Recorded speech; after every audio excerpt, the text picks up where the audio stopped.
You know, I know a lot of you guys got to see my dad here at the fly-in, and this whole event that started 4 years ago was my dad's idea, and he got together with Dwight to do this. You know, my dad got really immersed in this mosquito community and really took to everybody. And I'm not afraid to say, I'm actually proud to say, that my dad was a very peculiar person. And a lot of you, you know, are more know him on more of a personal basis than others. But I'm sure all of you are keen enough in picking up that my dad was kind of a peculiar guy, you know. And I don't say that in a way that disrespects him or anything. I love everything about him that was peculiar or different. And, you know, I just took all that in. There were things about my dad that I didn't agree with. But all the things that I didn't agree with, I wouldn't leave behind for all the things that I did agree with. They were all lumped on together, and that was just the way I loved him. I loved him completely, and I loved him unconditionally. And the point is there's a lot of you guys that knew the peculiar side of my dad. You know, he was opinionated, he was bullheaded, and I think a big part about why he felt so comfortable within this community was, for some reason, you guys just accepted that too. And it really made him feel at ease and at home. My dad was not a person that liked crowds like this. He didn't want to be in. He didn't mind being up in front of him, performing, you know, playing the saxophone or singing, but he didn't like crowds. But he loved his crowd. He loved it a whole lot. So, you know, this fly-in started to gain traction. You know, the first year we had 5, and the next year we had 6. And then the next year we had, never mind, maybe I'll turn myself on. He'd have a real chuckle with that. But, you know, this thing really started to gain traction, and then last year that was obviously very evident. We went from 6 mosquitoes to we had 19 last year. And it just turned into quite an event, and we realized it was really starting to take on an interest all its own, and that seems to be accelerating on the website. And you probably put stats on it and everything, so yeah, you're very attractive. What that really means in terms of the way my dad was that this thing's getting bigger and the brotherhood's getting bigger. You know? And he loved that. He loved to see it expanding and growing, and he liked to see, you know, orders stacked up for Dwight, and he liked to go to air shows and help talk about the mosquito and try and sell it. And so, for all those peculiarities, he was a pretty dynamite guy. And for those of you that either, you know, butted heads with him or had some difficulties with him, I certainly was probably there to witness a lot of it. And I appreciate your patience and being the bigger person a lot of times. A lot of times we had conversations on the way home after this event about something that went on, and he would admit to me that, no, I wish I hadn't done that, or I wish I hadn't said that. So for any of you that fit into that category out here, thanks a whole lot. You know, you're a big person. As you all know, my dad perished on July the 4th when there was a catastrophic failure to his mosquito helicopter. The very thing that he had come to love so much and brought him so much joy in his life would turn out to be the last facet of his life, the last chapter. And, you know, we had discussed the possibility of this happening, because it's always a possibility, but you can die driving down the street in a car too, you know. But he was aware of the fact that he could go doing this, and he embraced it. And quite honestly, if he was going to go out this way, he told me it's the way I'd rather go, you know. So, unlike a lot of us, his wish came true. He didn't get to choose the way he went, but he wished for a way, and it happened that way, you know. So he went out pretty quickly. So that happened, and obviously my family and I have been through a lot in the past few months trying to get past it. But it's almost comforting knowing that he went out doing something he loved, rather than something that was just going to make him miserable for months on end, like a terminal illness or something. So I'm thankful for that. And he left quite a legacy behind, and I've been looking at it, trying to size it up, and part of it was trying to get my feet wet on not just being the air boss for the event, which is super duper easy, but actually having to try and put things together and coordinate it.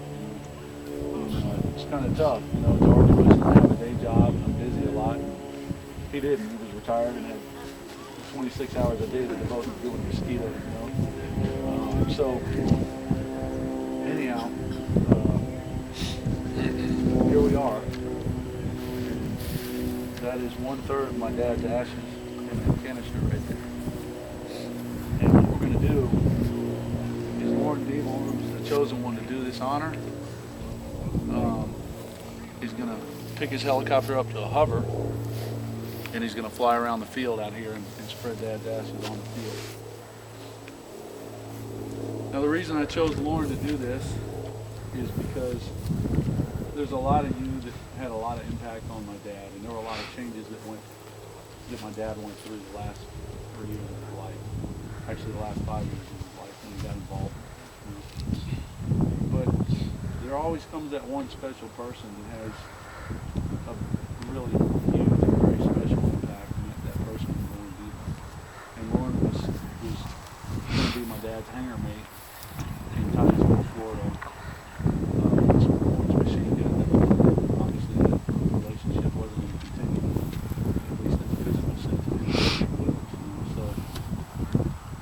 Had gotten to be really good friends, and I think Lauren had a really, really big part of kind of changing my dad in a spiritual way. My dad definitely went through some pretty significant changes in a humanitarian aspect and a spiritual aspect, probably especially in the last year, and maybe even more so the last 6 months of his life. And I think a lot of that was due to Lauren. So, Lauren, I thank you, and I thank God for you, because, you know, you really had a big effect, you know, and I noticed it, and other people noticed it in my family. So, thanks a whole lot, and I appreciate you, you know, taking the honor. And it's a responsibility, but it's an honor nonetheless, and I appreciate you taking it and doing it for us. Now, Lauren has only been flying for about 3 months now, and he's a novice pilot, and you know, this isn't about being an expert and having an expert come out here and do this job. It's about picking the guy that was like my dad when he started, you know, and I think that's the best way to frame, you know, this whole scenario is with a guy that's a novice, you know, because you definitely have the skills required to go ahead and do this job right here. You know? And I hope you'll see it as something that's rewarding and soothing to your soul. So, we're going to fly around here with ashes, and then once they've exhausted, we're all going to back up as a crowd up close to the tree over here. We're going to bring Lauren in, and Lauren's going to set down. And when Lauren's motor shuts off, we're going to observe a moment of silence all the way until the rotor blade stops spinning. Okay? And every flight, every good flight ends with a shutdown and the rotor blades spinning down. You know? And in honor of Jim Starbuck and my dad, Eddy Thompson, and Bruce Schulman, people that have perished in mosquito crashes, we'll observe a moment of silence until the blades completely stop spinning. This will be a shutdown that they never got. And then once that's over with, we're going to go over and we're going to unveil the sign. And at that point, the ceremony will be over. And we can get back to doing some flying, because we've got a nice pretty day for it. And quite honestly, I'm ready to go get me a little stick time. I got a little bit yesterday. You know, as far as the mosquito goes, quite frankly, I'm not afraid to fly it. I don't think there's anything wrong with the machine. And, you know, for those of you that haven't been on the website, we believe, in theory, that the reason my dad had to crash is because of something that he modified on the helicopter. And, a lot of you haven't heard this part of it, but it's a theory that doesn't sit well with me. I'm not sold on it 100%, but anything else I try to make work just doesn't fit. It just doesn't work.